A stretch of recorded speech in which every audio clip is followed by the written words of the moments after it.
Greetings, family. Today is Sunday. I am in my new store, the new location, and what can I say?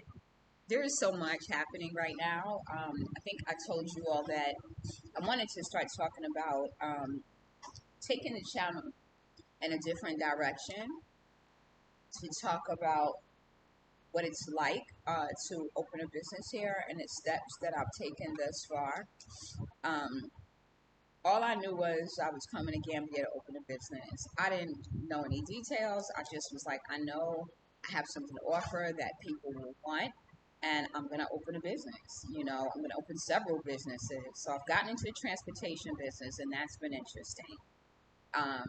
And just acquired another vehicle, um, and now I am here in the store. So this is where I spend most of my time, in the store, and in my house, of course, because that's where I do a lot of my online stuff from.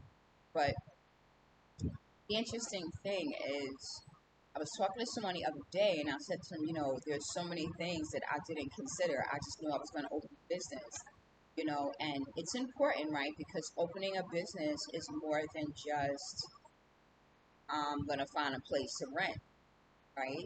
That's the easy part. Have to find a place in a good location, especially in Gambia, and have to look at what's being offered. Is there a bathroom? Is there a dressing room? How are you going to store your stuff? The fans, right? I didn't even think, when I got the space, it didn't have fans. So I had to get 4 fans in the store. And lighting can be an issue if there's no lighting. This one came with lighting. I just told them to leave the ceilings the way they were and paint everything white. Initially, I thought about painting with colors and all this extra stuff, and I was like, you know what? I'm going to bring so much colorful stuff in that I don't necessarily have to have a color on the walls. And sure enough, as you can see, right, that is the case. It's lots of color. So on this shelf right here, I have all of my grocery stuff. What you see with the fabric is a little dressing room that I made.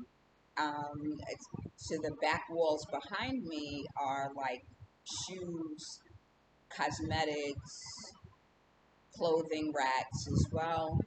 Um, Coats are here. I'm waiting for the welder to give me 2 more rods so I can hang a few items here.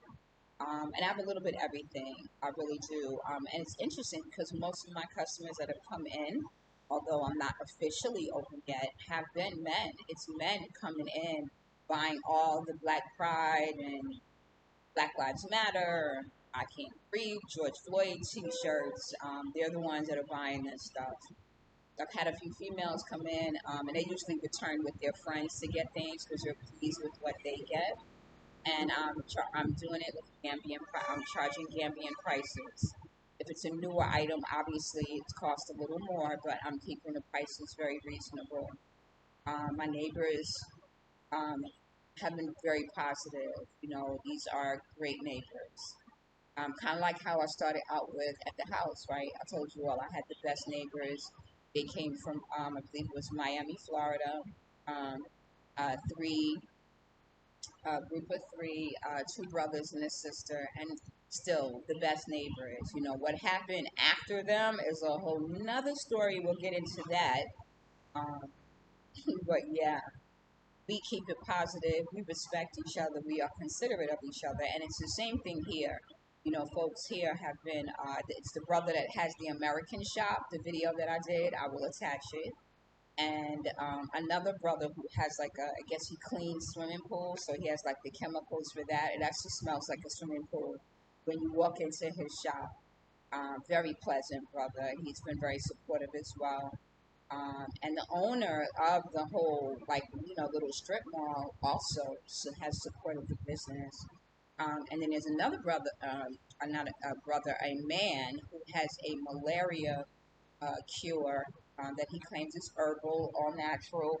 He's right down the way, and I've even spoken with him. He's taking my blood pressure. He gives free consultations, and has introduced me to a Gambian brother that is president of the Herbologist Society or something. So the plan is to get some other, can I say, local vendors in here. When you all see me turn this way, it's because I have these doors that are like doors to a container, and so it's wide open to the street. Let me show you. You see, you all can see the doors there. It's very bright out. You see, you can't see because it's so bright out, but it's we're on a major highway, so that's why you see me sitting and it's kind of glancing outside. A nice breeze comes in. It's really cool. I'm working on putting up something to keep out like insects. I don't get a lot of bugs this time of year. I noticed that there were lots of bugs during the rainy season. Like I heard people say things like there are things that come out during the rainy season that you just don't expect. But I don't see a lot of those bugs and stuff now. Of course, whenever you go around fresh meat or fresh fish, there's lots of flies. It's like, they know something's dead, so they come around. But if you're cleaning your meat properly, like I always soak my stuff in lime, sometimes vinegar, before I even start seasoning it and cleaning it again, then you know you're good. So back to the business piece, right? Want to be aware of all of the little details that you don't consider. So um, your power, right? Like I had to go get electricity because that wasn't part of the deal. So I put I get a code for the electric box and then put the number in and you go to the place, tell them how much money, 200 Dalasi, 300 Dalasi that you want to put on your power, just like you would do with your home. And of course, it's in the owner's name, so you need to make sure you have the correct number. And they add it on, and as that power goes down, you are expected to keep it filled. That is what runs my fans and my lights. So generally during the day, I don't really keep the lights on, and I don't run all four fans. I just keep the fan running that I am sitting under. The other thing with the fans is that I had to get a welder, right? Because the fans came with like a pole that was like this long, and my ceilings are really high. So I went and had a welder extend the pipe to the fan so that they could hang lower and you get more of a breeze. So that was another project that I didn't plan on, but I knew if I was going to use the size fans that I used, I probably should bring the fans lower. So there's a great breeze when you sit under. It's very relaxing, very soothing, and that's the kind of vibe you want to have in here.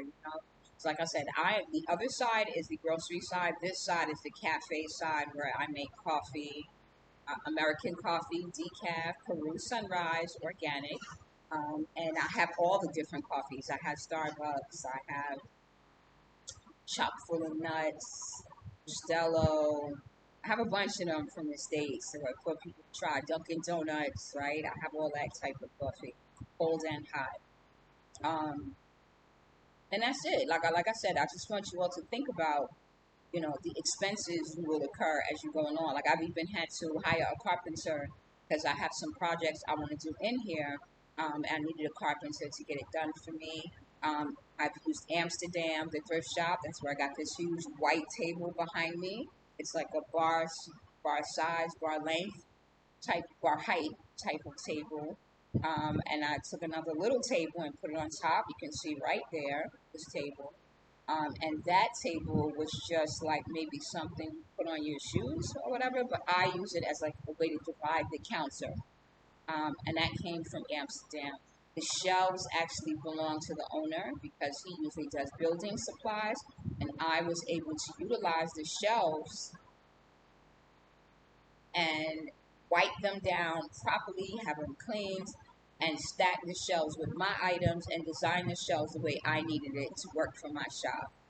Um, that's another thing to consider. Like, what are you going to put your things on? I'm still waiting for more items for my shipments to go on the shelves. So, that's another process. And I had to hire someone, right? So we'll talk about that in part two.